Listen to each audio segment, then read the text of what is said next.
If you ask FNAF fans what they thought were some of the most underutilized characters in the whole franchise, almost everyone would mention Shadow Freddy at some point, as after the first couple games, he got relegated to, ironically, being hidden in shadows as mere Easter eggs with not much significance to them. I, however, felt that there had to be something, that Shadow Freddy is more important than being mere symbology, that he does have a greater importance for the story of the games, and after a good bit of research, I think I come up with some good ideas that may explain his importance. However, much of it is conceptual, so feedback, counters, and new ideas will be needed, so make sure to let me hear them down below. In fact, while we're here, if you enjoyed the video, make sure to like and leave a comment down below with your thoughts and your theories. And maybe subscribe if you don't want my nerdy voice, cause come on, it ain't that bad.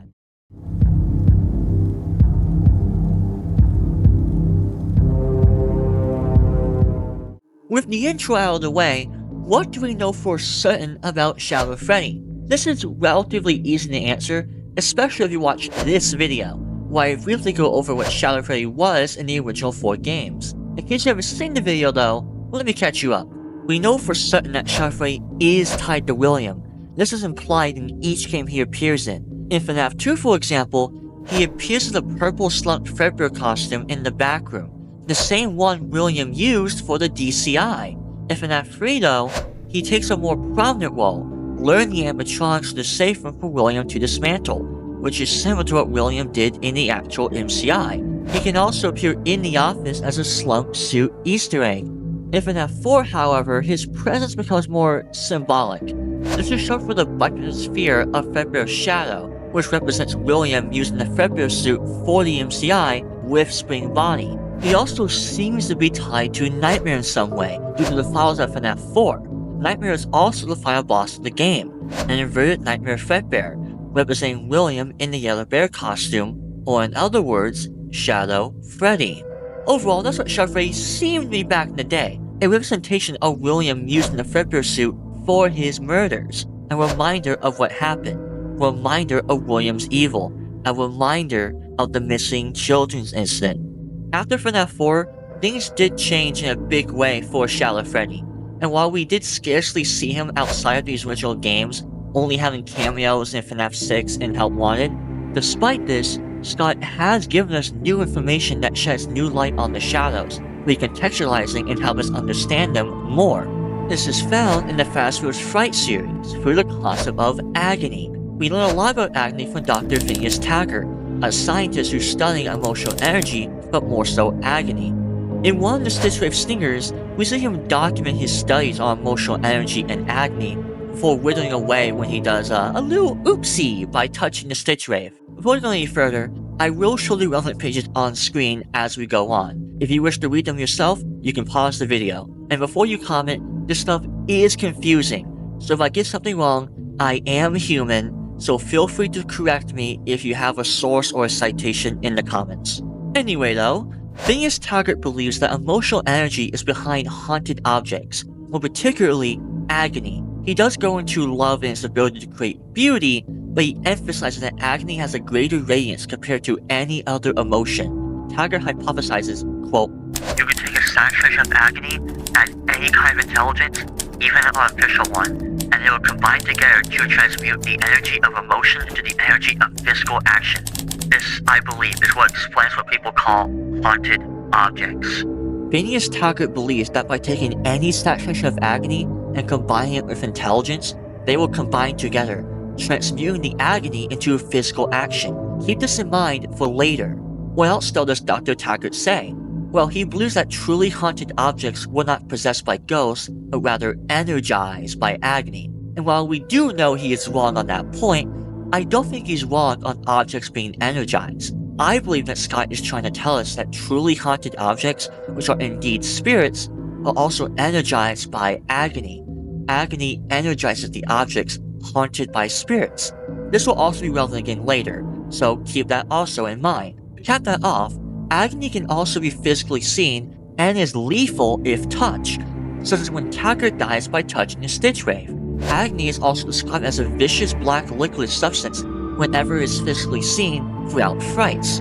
The question becomes though, how does this tie to the Shadow animatronics? Well, everything. Hell know about you, But a murderer using these suits to slaughter children and stuff them into animatronics would probably create a lot of agony. And it would make sense too, it would manifest similarly to those suits. The shadows also fit with how agony is described physically in the books, being a dark blackish liquid. Not to exclude that the shadows being in agony perfectly aligns with what the shadows represented in the original games, except now, instead of being a symbolic reminder, they are a living reminder, the embodiment of the missing children's instant, the embodiment of their agony. And since this is a Shadow Freddy video, he's the embodiment of William's evil. Wait, doesn't that sound familiar?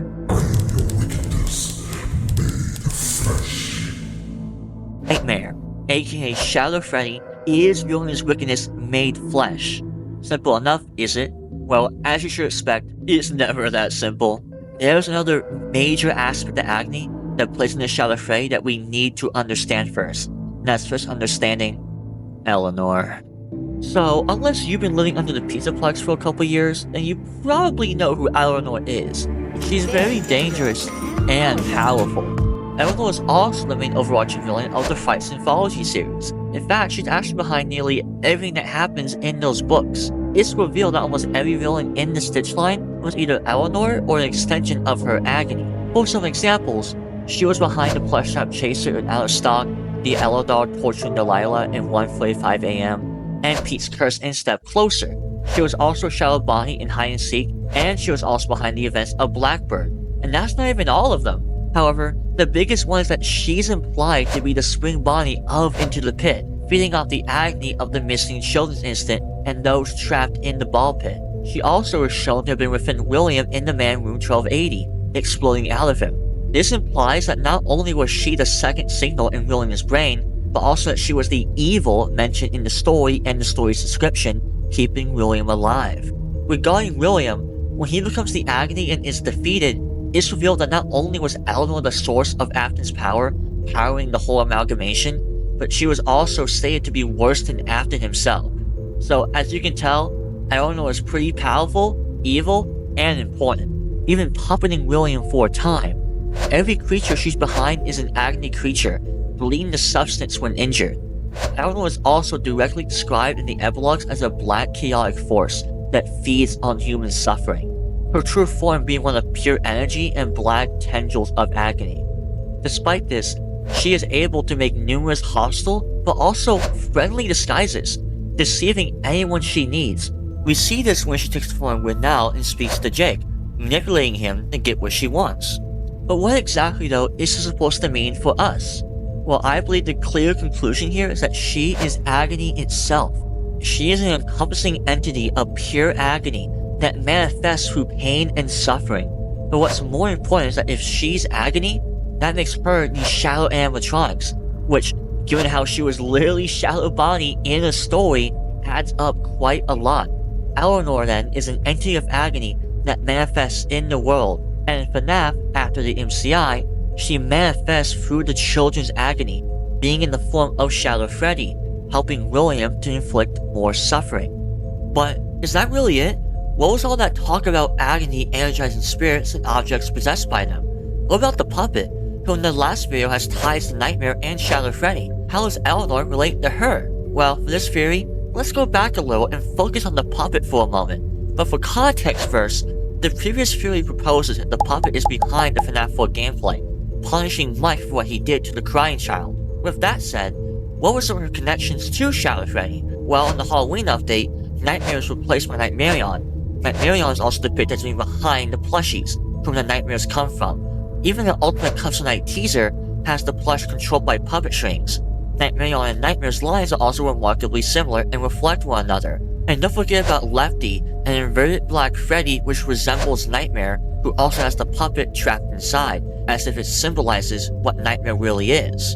And those are just the ones I mentioned in the last video, but there are more beyond this.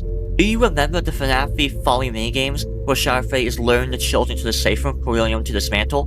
Consider that in the Ultimate Guide, it treats it as factual that Shadow Freddy is helping the children in this instance, which would seem to contradict what we knew about the minigame, that Shadow Freddy was helping William. But is there a potential explanation? Could Shadow Freddy in this instance really be helping the children?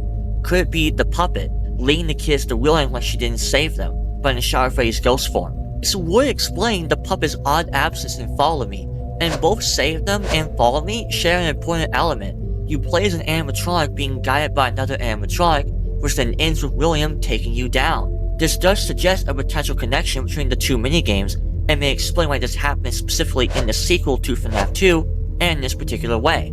The reason being is that the puppet is the one guiding you in both minigames, not only aligned with the ultimate guide as the puppet would be helping the children, the spirits will also find this familiar, being led by a suit used by William. But why would this happen? Why would the puppet do this? Well, the puppet is leading them to the safe room with the full intention of being dismantled by William, freeing their souls from the machines and gaining their revenge, which we do see, as when they are dismantled, they break out and scare William into a spring bodysuit. But now you may be asking, wait, didn't you just say Shadow Freddy is Eleanor? And to that I say, wait, we'll get there. Before that though, I want to go back to FNaF 4. If you remember my FNaF 4 video, we established that the plush bear is the puppet, but many have pointed out evidence of the connection with Shadow Freddy. Here's a quote from Fnaftheory's Anomaly on Discord. Pause if you want to read. Anomaly here made several good points in regards to the plush bear, but the most interesting of which to me being is the progression of the nights, and Nightmare coming after the Night 6 minigame, or the crying child being haunted by Fredbear's shadow, and the implications of William spying on the crying child despite the plusher being actively possessed, which, if you were working to William's benefit, would explain it. However, you may now be sitting there very confused, wondering why I first went on a tangent on why the shadows are agony creatures stemming from Eleanor, to saying the puppet is Shadow Freddy in FNaF 3, to then saying the plusher could be Shadow Freddy, contradicting the just their belief of it being the puppet. So what am I getting at here exactly? Well, what if I told you that these don't have to contradict? What if I told you that the puppet and Eleanor can both be Shadow Freddy and Plush Bear? What if I told you that what Eleanor is explains everything on why the spirits act the way they do? Consider that is implied that William and Eleanor were the ones influencing Andrew to infect all the haunted objects, spreading agony. It is also implied that they were behind the zap that killed anyone the Situate touched. This matches with the fact that Eleanor was the power source that kept Athens' amalgamation together, trapping and influencing all the souls within. So wherever agony is, Eleanor is present. Also, keep in mind that Eleanor typically does one of two things. She sometimes is the monster itself, but more often than not, she's the puppet master. Not only was she behind William and the agony in Frights, but she was also often the orchestrator for the events in Frights, controlling what was going on behind the scenes. She influences those involved to get a favorable outcome. Take that in conjunction with what we're told about agony, that when it combines with intelligence, it combines with the energy of physical action. Edgar also says that agony energizes truly haunted objects. Truly haunted things, which despite what Taggart believed, would be objects possessed by ghosts, would also be energized by agony. And since we know that Eleanor is agony, wherever agony is, she is. Agony, or in other words Eleanor, energizes the spirits. She is a leech, a parasite that feeds off the agony, rage, and suffering of them. She, like with Andrew, amplifies their emotions, their agony and rage to feed more, influencing them like a parasite. Again, like Andrew, they have no idea, and like a parasite, the change is subtle and gradual. The spirits think they're acting of their own agency, but it's really just the influence of Eleanor and the amplification of their emotions.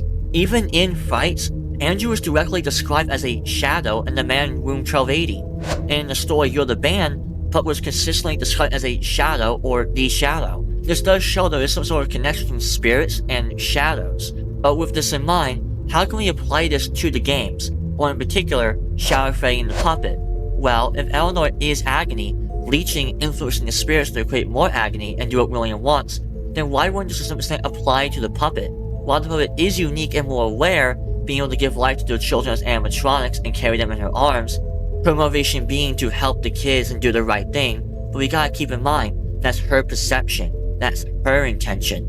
Like with Andrew or the blonde boy in the movie, she's doing things of her own agency and will, but subtly influenced by another, William and Eleanor. How can we apply this concept? Well, let's use give life as an example. Here, she was trying to help the kids and give them life, but her decision there would be influenced by Eleanor, aka Agony. We can't forget that in both the novel trilogy and the movie, William intended and wanted the kids to possess the robots. That's why he stuffed them to begin with. In the novels, he helped cause this through a false happiest day. With the movies, it's not fully clear, but we know for a fact he intended their possession. So what if in the games, The puppet was used, manipulated to give life to the children, giving William and by extension Eleanor what they wanted. It would be a two sides of the same coin sort of thing. She does what she thinks is right, but it's also what William wants at the same time unknowingly. With this theory in mind, if she is Shadow Freddy and follow me, then it actually makes a lot of sense. She is trying to help the children free themselves and kill William, helping her friends like the Ultimate Guide says, but at the same time, she's doing exactly what William wants. Exactly like Golden Freddy in the movie. It's the mixing and combining of Athens and the puppet's intentions, and it formats in the form of Shadow Freddy, a representation of William's wickedness, a reflection of William himself using the Fredbear suit. But where else can we apply this theory? Well, what about the plush bear? This location clearly implies that William was spying on the crying child, but that's not possible given the Night 2 minigame and the plush bear being possessed. But a way does open up, however, when we realize that if the plush is possessed by Puppet, and Agony is likewise there, Eleanor is also there, and thus her influence. This would then explain why William doesn't seem to care about the plush being possessed, and how he's able to spy through it, because, despite it being the puppet, it's directly serving what he wants. He's able to observe, unbeknownst to Charlie. It then explains how she is the plush bear, also how Shadow Freddy can be the plush bear, and why Shadow Freddy appears after Night 6. The puppet's intentions and will are mixed with the intentions and will of William and or Eleanor. They're kind of both interchangeable, as you can tell. To conclude this, let me give you a simplification of this theory. Eleanor is Agony, and Agony aka Eleanor energizes the spirits haunting objects, latching on like a parasite and amplifying their emotions and influencing them, making them do evil actions and even follow William's command. In simple words, Eleanor is behind the negative actions the spirits do in the series, like the MCI victims, including even the puppet. And in regards to the puppet, she's being used by William and Eleanor to accomplish their goals, mixing their intentions with hers, making her think she's helping the children, but inadvertently fulfilling William's desires, like with Plush Bear, give life, and follow me. She's an unknowing, unwilling puppet, which is quite ironic, given her name.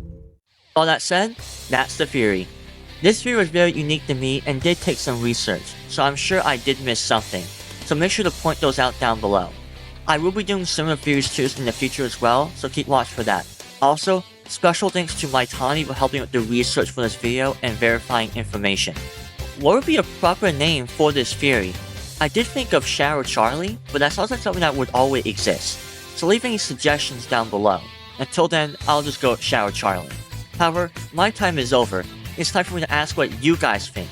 Do you think the Shadows are Agony, or the Eleanor? If not, who do you think they are and why? Make sure to leave reviews down below. And if you enjoyed the video and the theory, make sure to like the video and subscribe if you want to see more from me. With everything done, I hope you all have a great day.